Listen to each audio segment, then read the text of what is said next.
کله چې د ځمکې دروازې ستا پر مخ تړل کیږي پام دی وي چې د الله تعالی د اسمان دروازې ستا پر مخ پرانیستل شوي دي که د یوه دروازه په مخ تړل کیږي څو نورې د پر مخ پرانیستل کیږي ځکه الله تعالی غواړي چې تا خپل طرف ته وروبلي کیدای شي ستا او د خالق ترمنځ د فاصله پیدا شوي وي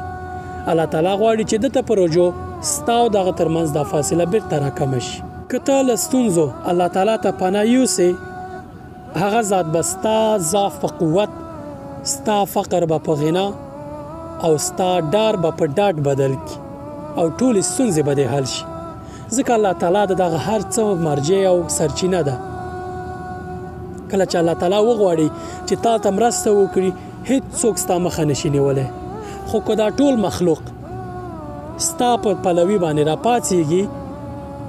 هیڅ ګټه درته نشي کولی مګر هغه چې الله تعالی تا ته لیکلي وي که د تمه د بنده له دره پرېکړه پادشاهي دې مبارک شه که ګدایي